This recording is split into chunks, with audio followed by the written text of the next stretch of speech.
Hi everyone, welcome to our channel. Today we are going to discuss something really interesting, especially how the world works. Now, let us ask ourselves this simple question. Why are some countries richer than others? Right? Now, there's a particular theory which was developed in the 1970s by a sociologist, Emmanuel Wallerstein, which is called the world system theory. This particular theory tells us or gives us the understanding about why some countries are rich and others are poor. Also tells us why there is high rate of world economic inequality. Countries like Brazil and South Africa. We also have the peripheral countries. These countries are poor. They provide raw materials and provide labor. Countries like Ghana, Malawi, and Ethiopia are. One of the advantage or pro of the world system theory is core and periphery framework. That is, the world system theory categorizes countries based on economic and then political power.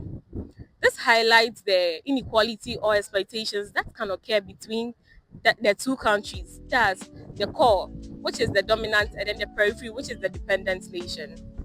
Another advantage is that it is useful for studying global problems, which makes it easy to find solutions to them. It also shows how countries are connected. The poor countries send raw materials to the rich, they process them and sell it back to them. Disadvantage is it shows the poor countries as being exploited by the richer countries. And then another one is it ignores problems in the poor countries. Problems like corruption are swept under the carpet. I would like to talk about two disadvantages of the theory. One, it focuses more on money, trade, and the economy rather than the people's choices or politics. Another disadvantage is that they classify people into three major groups. That is the poor, the dependent, and the rich. The disadvantage is it shows the poor countries as always being exploited by the richer countries. And another one is it shows the poor, it ignores problems inside the poor countries. Problems like corruption and the others. Theory. And one importance of it is that it helps in studying development. So this helps the researchers and students or gives them the opportunity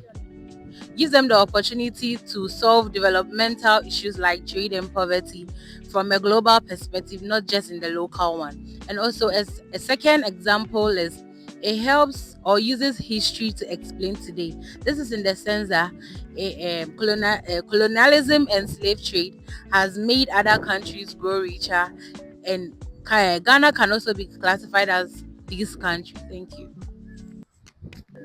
Another reason why each and every member should study or know about the world system theory is that it teaches us how the richer countries, which are the core countries, depend on the peripheral countries for resources and then labor.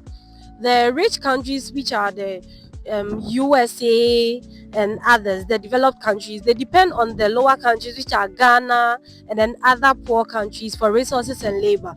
Resources like cocoa and then crude oil. When they come for the cocoa, they take it to their country, they reproduce it, and then they bring it back and sell it to us. And then with the crude oil as well, when they come for it, they reproduce it, and then they bring it back to us, selling it in a high price. Sorry, that's the reason why those countries keep developing and keep rising, whilst others are still at the bottom. Thank you very much. I hope you learned something from what we are showing you. Thank you.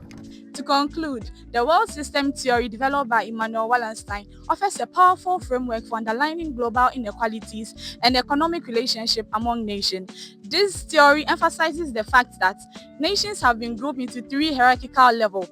That is, the core countries, the peripheral countries, and the semi-peripheral countries. Thank you.